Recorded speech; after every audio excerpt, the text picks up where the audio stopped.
From vegan sandwiches to vegan ramen, vegetarian and vegan options are available everywhere in the COP26 dining area. This change from conference organizers comes after pressure from many NGOs. At a side event on transformative, climate-resilient and healthy food systems at the WHO Health Pavillion, Dr. Ming-Nan Lin explains how Tzu Chi Hospitals in Taiwan have been playing their part in mitigating carbon emissions. All the Tzu Chi Hospital, we provide only plant-based diet. And then we calculate all the meals we provide for the 7 Tzu Chi Hospitals. And then we can reduce, I think, more than 300 metric tons of carbon dioxide. The health impact, the study shows that we can reduce around 30% to 50% of the incidence of diabetes. 50% of the gallstone, symptomatic gallstone disease will be reduced if you adopt plant-based diet. All these are impacts. With Taiwan's knowledge spreading internationally, other panelists illuminated the case for transforming the animal and livestock industry in the UK and the promotion of plant-based diets.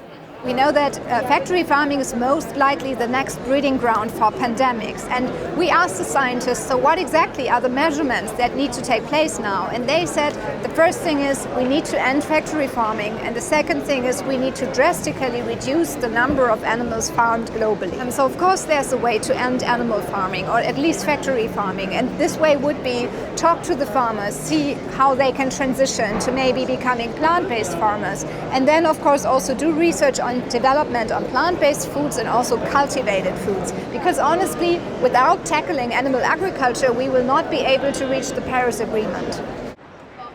When we start working with institutions, they are quite resistant and they think that they don't really want to cut meat from their menu. But when they have our trainings, and our chef is amazing, she shows them a toolkit to expand their creativity with plant-based cooking. By the end of the training, they are all sold and they can't wait to get going and serving up new and exciting and tasty plant-based dishes, which everyone can enjoy. It's not just for vegans. If we look at the shift in the UK that we've seen in plant-based menus over the last even 3 years, it's been phenomenal. You know, everywhere you go now has got a plant-based options on the menu, and that trend is only going to increase. You know, the more products that come on the market and the more appetite there is from consumers. So we're heading the right direction. We've just got to get there faster. We just knew that everybody was into it and everybody was changing to plant-based foods and more vegetables coming in. So that's why we decided to do it. So we started this 7 months ago and it seems to be very popular. Even if people are not vegan or vegetarian, they're still having a look at it and they actually are persuaded to take something because there's so many tasty things on it. And so we work with companies on what we call the architecture of choice. So it's about thinking about on a menu, where do you put the plant-based options? What do you call them? You know, make them sound appealing, make them sound exciting. And also don't label them in a way that meat eaters will think, well, this is not for me, this is for someone else, I'm not a vegan. We don't want that. It needs to be for everyone.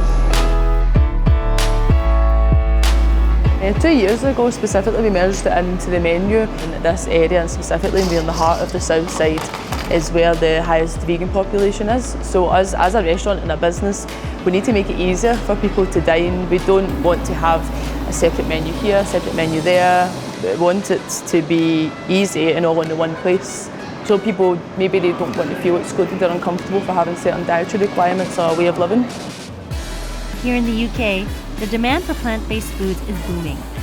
With its growth, it's hoped that food systems around the world can transform and make a dent in carbon emissions and the climate crisis at large.